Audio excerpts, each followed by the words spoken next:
Captain Vrox of the Galactic Federation sat in his command chair, mandibles twitching excitedly as Earth came into view on the massive view screen. After decades of intercepting human television broadcasts, the Federation was finally making official contact with what they assumed was one of the galaxy's most promising civilizations. They created such profound works as Friends and The Office, Vrox mused to his second-in-command, Glix, clearly a species of deep philosophical insight and cultural sophistication.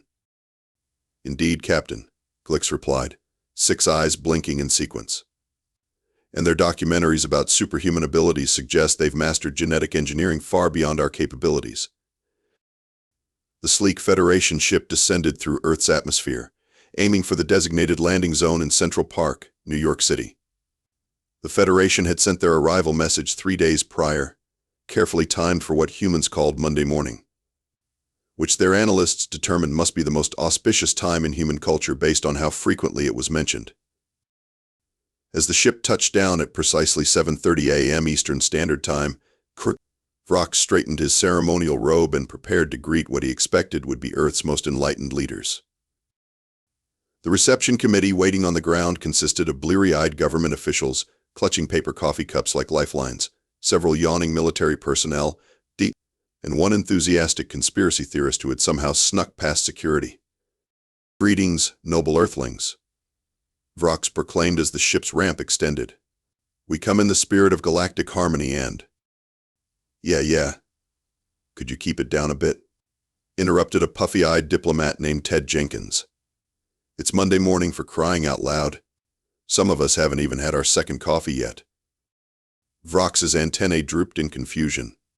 "But we scheduled this first contact according to your most revered time cycle." A woman in a rumpled suit snorted coffee through her nose. "Revered? Monday mornings? That's a good one." She extended her hand. "Dr. Megan Rodriguez, UN Special Committee for Unexpected Extraterrestrial Encounters. Sorry about, all of this. We're not really at our best before 10 a.m.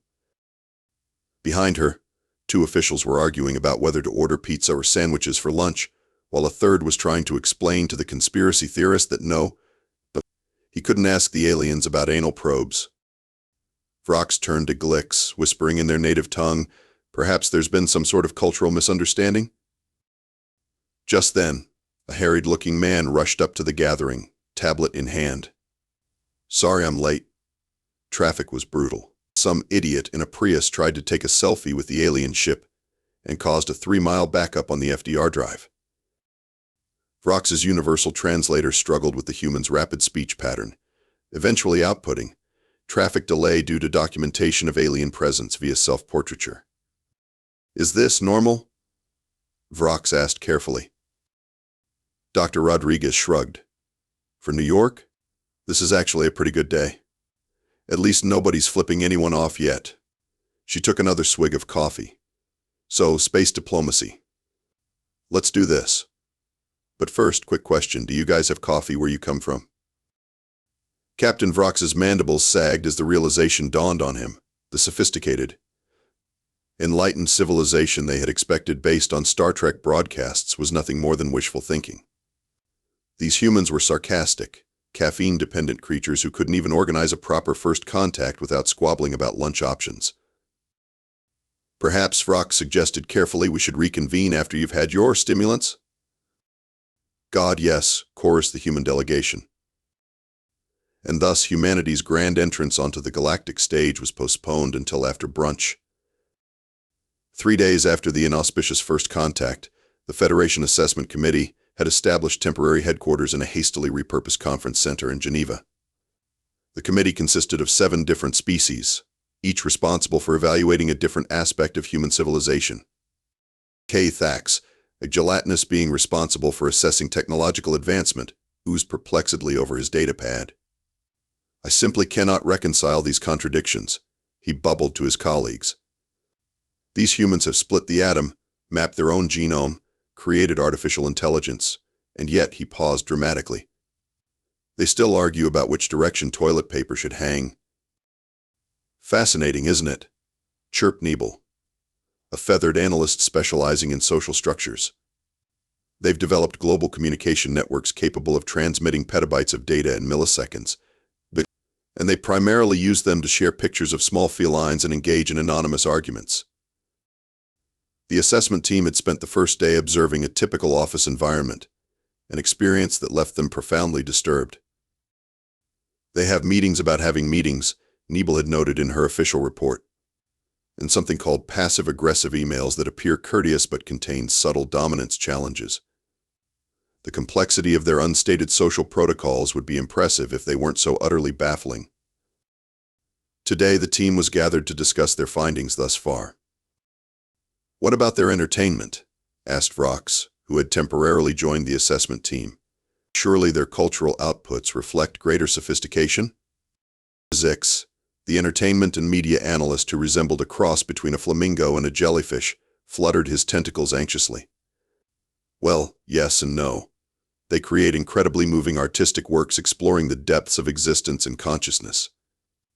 Then, in the same broadcast cycle, they air shows where humans compete to eat disgusting things for monetary compensation.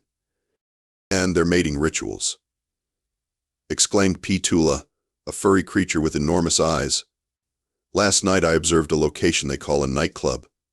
Humans consume poison alcohol, they call it until their coordination and judgment are impaired, then attempt to attract mates through erratic physical movements they call dancing.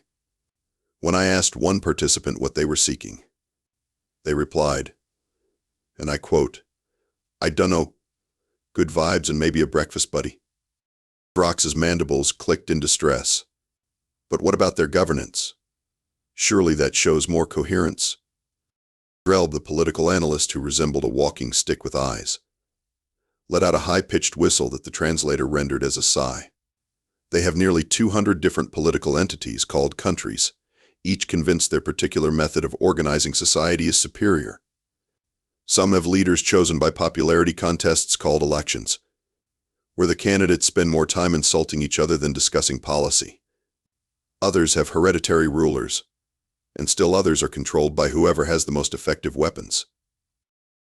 But they must have some unifying principles?" Vrox pressed. "Well," Drelb conceded, "most agree that killing is wrong, except when it isn't. And they generally prefer being comfortable to being uncomfortable." "What about their philosophers?" asked Kathax hopefully. "Do they not ponder the great questions of existence?" "Oh, they do," Petula replied. "I observed an online forum where humans debated the nature of consciousness for hours. The discussion was quite sophisticated until it devolved into an argument about which fictional space vessel would win in a hypothetical battle." Nebel fluttered her wings nervously. "The most concerning aspect is their inability to agree on basic facts. They have accumulated more knowledge than most Level 3 civilizations, but individual humans pick and choose which facts to accept based largely on how these facts make them feel." "How do they ever get anything done?" wondered Zix. "Caffeine, deadlines, and spite, as far as I can tell," answered Kathax. "Also something they call FOMO, fear of missing out." Vrox contemplated this information, his antennae twitching thoughtfully.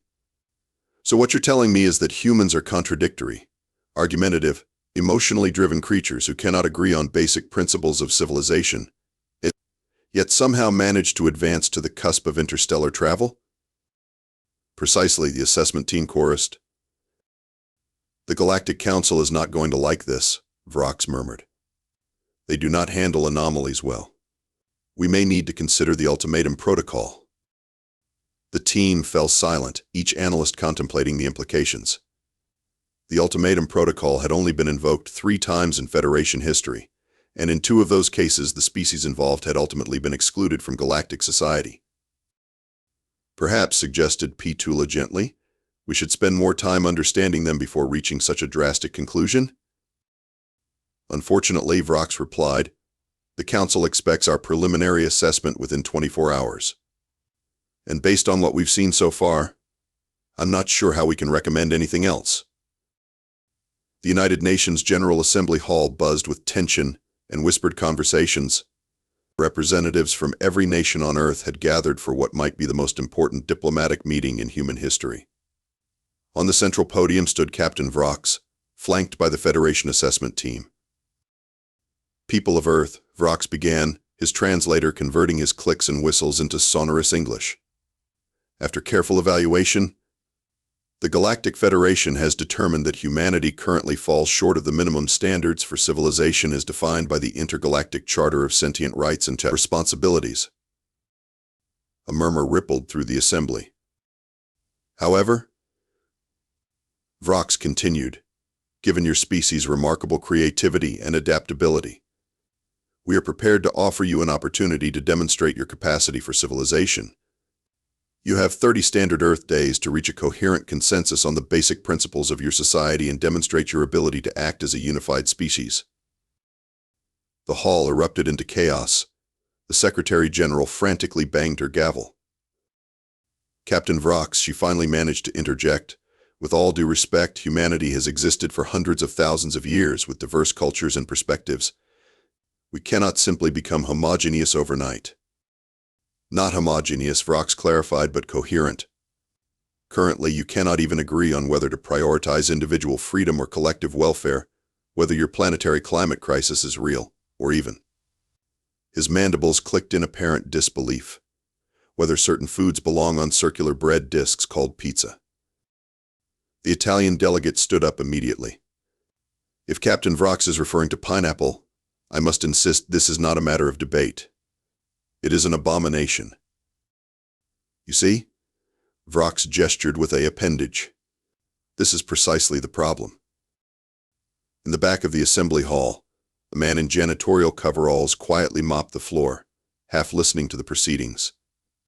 Max Thorne had worked at the UN for 15 years, cleaning up after the world's most important people.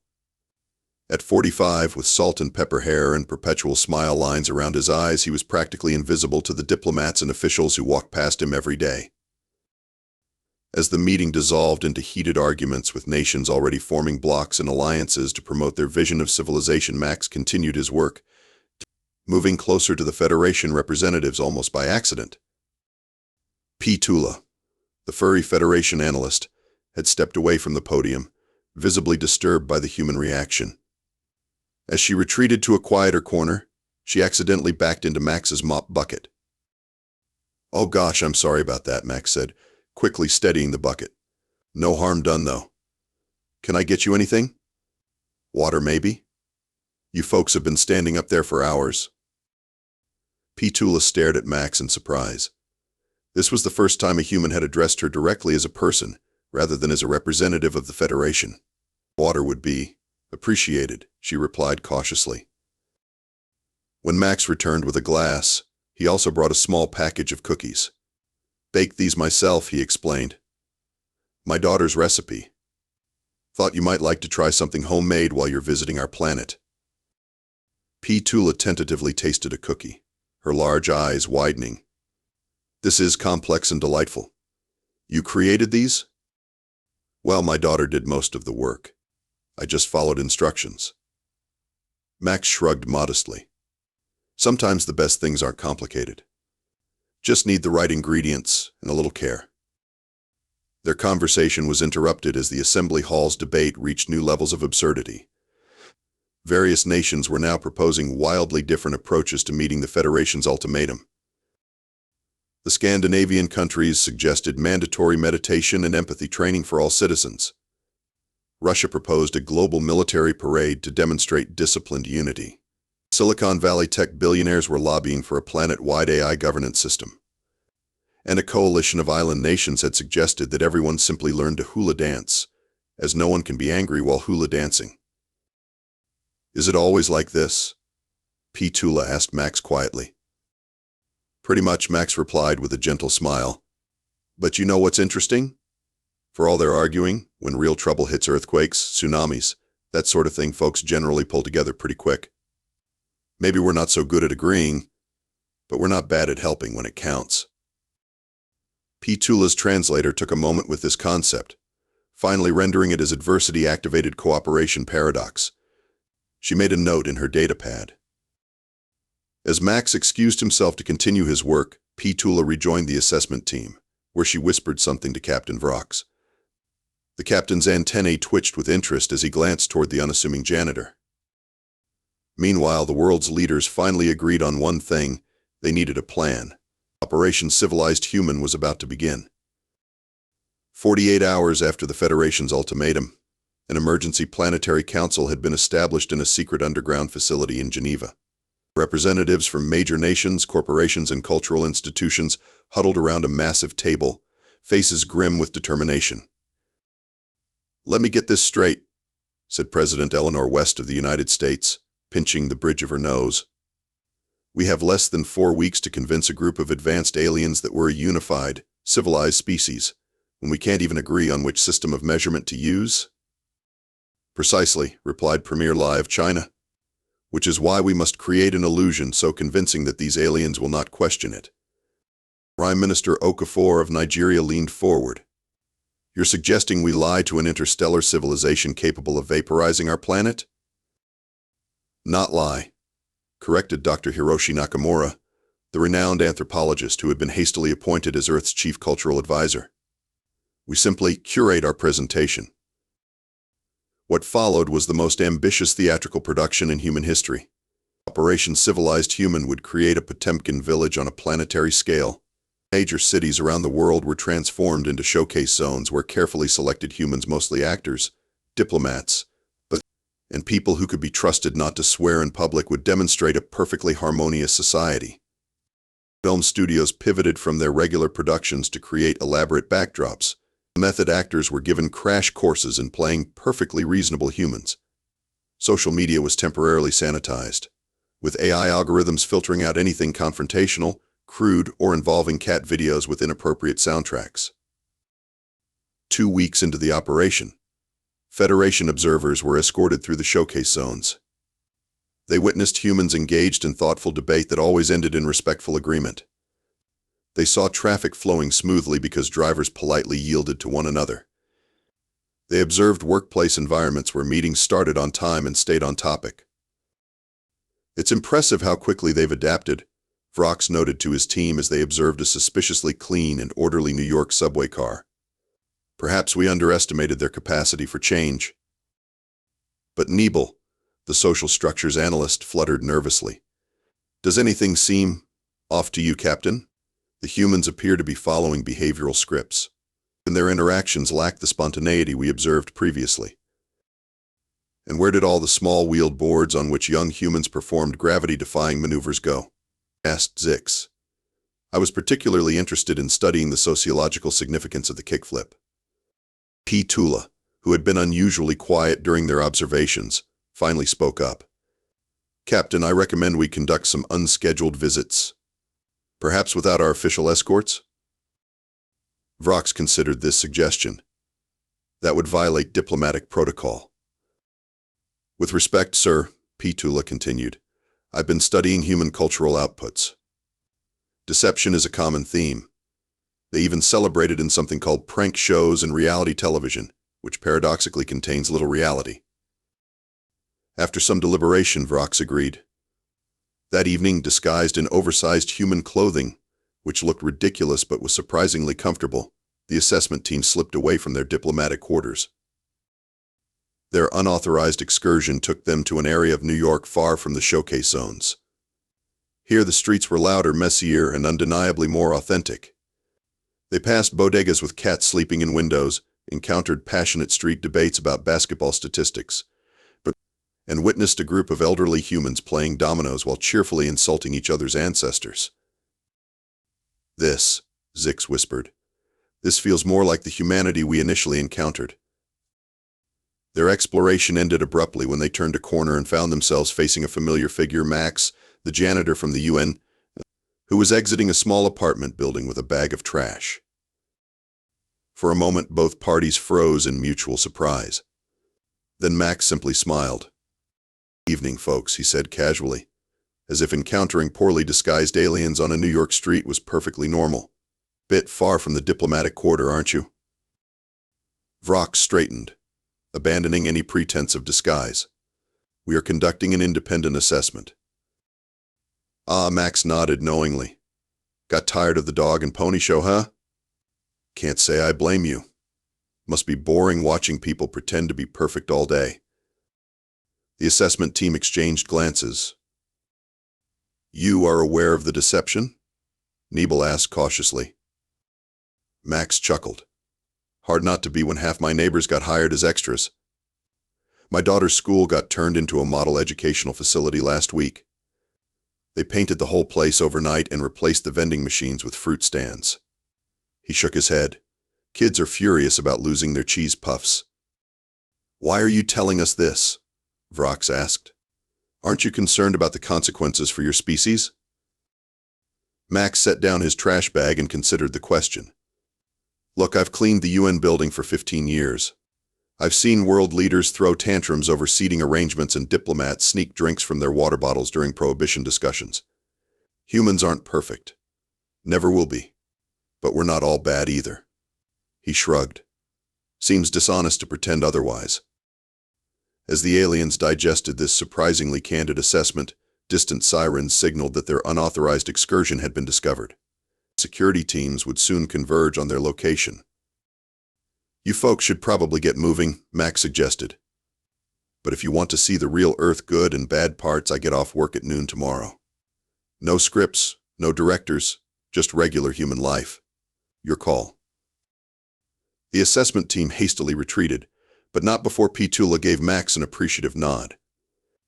The carefully orchestrated Operation Civilized Human had sprung its first significant leak, and with it, the possibility of something far more valuable: authenticity.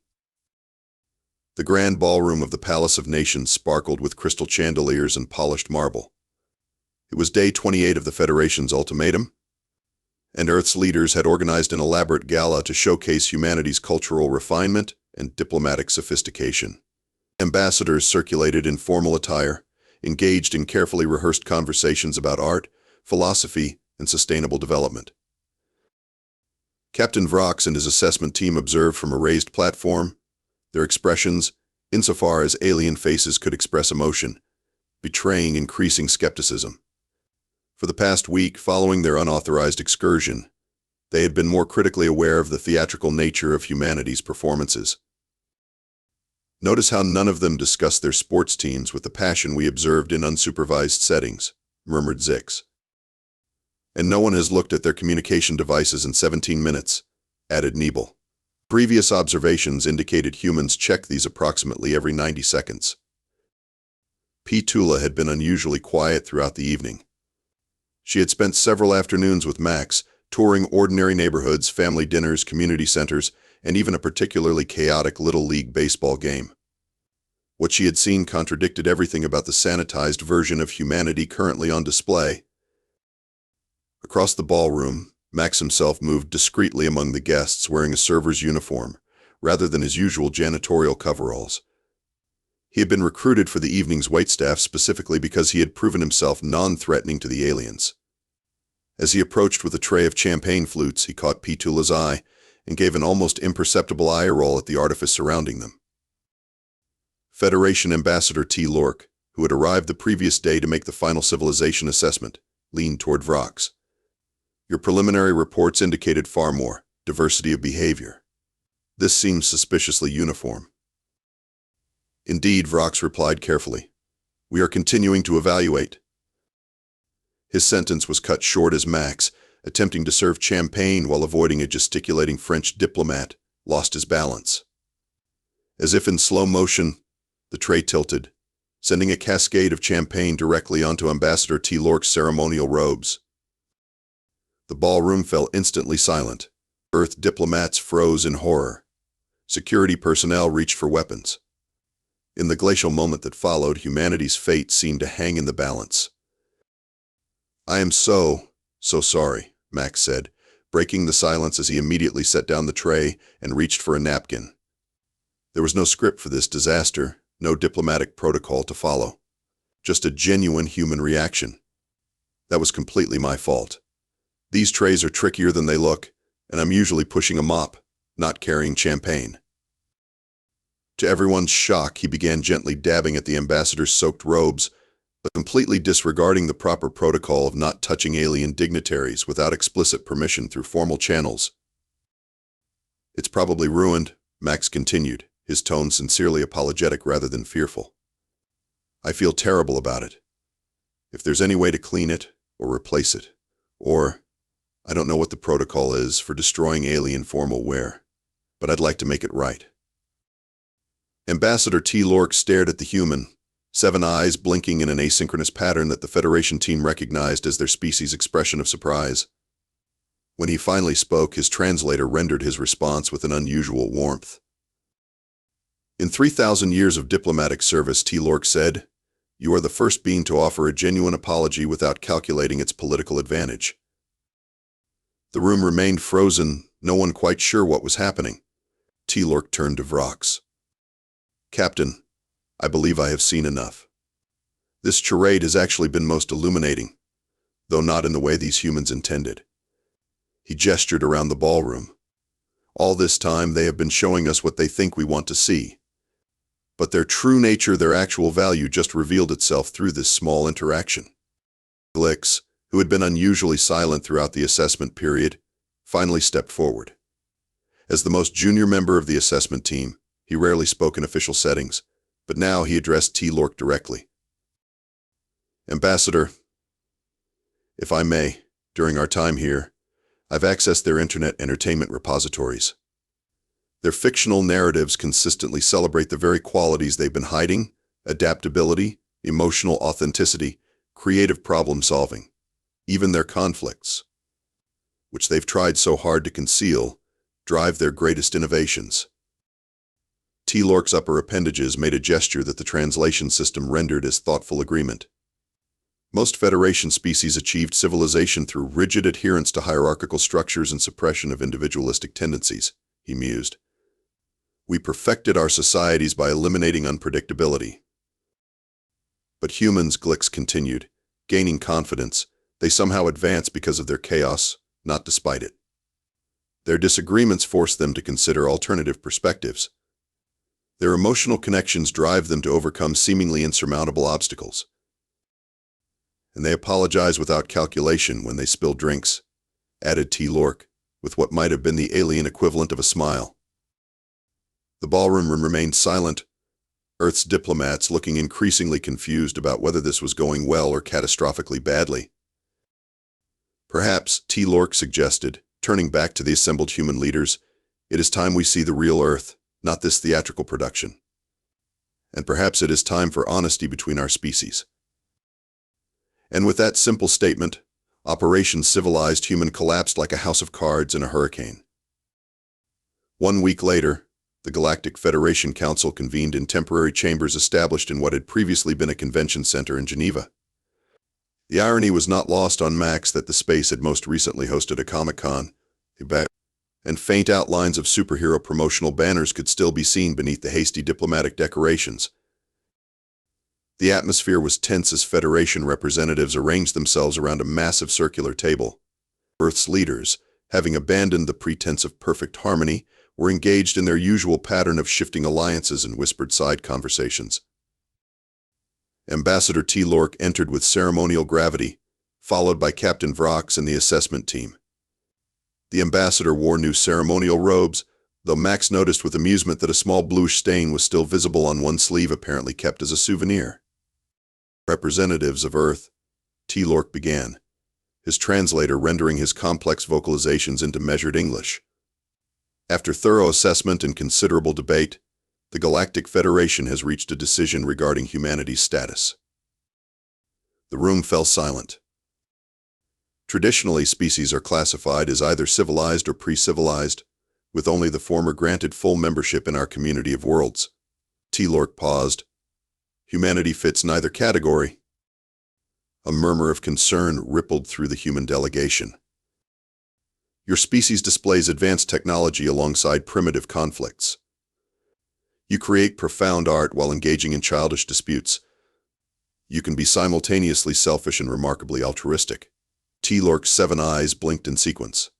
"You are, in short, a contradiction that our existing framework cannot accommodate." The Secretary General rose partly from her seat. "Ambassador, does this mean?" "It means," T. Lork continued, "that we have created a new classification specifically for humanity, chaotically civilized." The human delegates exchanged confused glances. This designation acknowledges that your species' advancement occurs not through orderly progression, but through a unique pattern of creative disorder. You do not improve by becoming more uniform, you innovate by maintaining diversity of thought, even when it creates conflict. President West leaned toward her chief of staff. "Is this good or bad?" she whispered.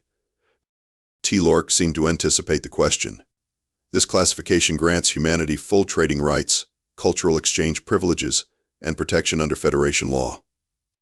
However, certain restrictions will apply to human expansion until you demonstrate greater stability in crisis situations." "That seems fair," the Secretary General admitted cautiously. Additionally, T-Lork continued, "We request the establishment of a permanent liaison office to facilitate ongoing communication between Earth and the Federation. And we have a specific recommendation for who should lead this office." All eyes in the chamber turned to follow T-Lork's gesture toward Max, who was standing quietly by the wall, still wearing his janitorial uniform. "May," Max squeaked, looking around as if there might be another Max hiding behind him. "You," T-Lork confirmed. "You alone showed us authentic humanity without calculation or pretense. Your perspective will be invaluable in helping our species understand each other." "But I'm just a janitor," Max protested. "I don't know anything about diplomacy or interstellar relations." "Precisely," T-Lork replied. "Your species' diplomats spent 30 days showing us elaborate performances of what they thought civilization should look like. You showed us, without trying, what humanity actually is: flawed, honest, and infinitely more interesting than the sanitized version." 6 months later, the newly established Earth Federation Liaison Office had become the most popular diplomatic posting in the galaxy. Located in a renovated brownstone in Brooklyn, it bore little resemblance to traditional embassies. The front room had been converted into a cafe where Federation visitors could experience the human ritual of coffee consumption. The back garden hosted weekly barbecues where alien diplomats attempted to understand the cultural significance of arguing about grilling techniques. Max, still wearing his customary coveralls, now with an official diplomatic patch sewn on by his daughter, had proven surprisingly effective at translating human chaos into terms other species could understand. His unofficial diplomatic motto, "We're all just figuring it out as we go," had been translated into 47 alien languages. Earth, meanwhile, had become an unexpected tourist destination. Federation species were particularly fascinated by what they called emotional recreation, human activities like sports rivalries, reality television, and passionate debates about trivial matters. Some brave visitors even participated in karaoke nights, though certain alien vocal patterns had caused minor structural damage to several bars. And in his new office, which he insisted on cleaning himself despite having a staff, Max was explaining human humor to a group of jellyfish-like diplomats when P-Tula stopped by with news. "The Federation Anthropological Society has completed its initial study of human civilization," she reported, her furry face showing the expression Max had learned to recognize as amusement. "They concluded that humanity's greatest achievement wasn't space travel, digital technology, or even art." "Let me guess," Max replied, leaning back in his chair. "Our greatest achievement was friendship? Cooperation? Something heartwarming like that?" "Not exactly," P-Tula said, handing him the translated report. "They determined that humanity's greatest achievement was developing a sophisticated society despite being, and I quote, a species of contradictory impulses who cannot agree on fundamental aspects of reality yet somehow invented both nuclear weapons and dancing competitions." Max laughed. "Well, they're not wrong." "The Federation Council was initially alarmed by this assessment," P-Tula continued. "But now several species are cautiously experimenting with introducing small amounts of constructive disagreement into their decision-making processes. They're calling it controlled human chaos theory." Outside the window, a group of octopus-like tourists were experiencing their first New York hot dogs while a street performer played saxophone nearby. The scene was messy, loud, and utterly alive. "You know," Max mused, watching an alien child tentatively offering a piece of hot dog bun to a skeptical pigeon, "maybe that's the real lesson here. Civilization isn't about pretending to be perfect. It's about creating something beautiful from our beautiful mess." "That," P-Tula agreed, "is a principle worth sharing across the galaxy." And as they watched the impromptu cultural exchange unfolding on the sidewalk, complete with confused aliens, impatient hot dog vendors, and increasingly bold pigeons, it was hard to imagine a more fitting emblem of humanity's chaotic civilization: imperfect, authentic, and somehow working despite all logical reasons why it shouldn't.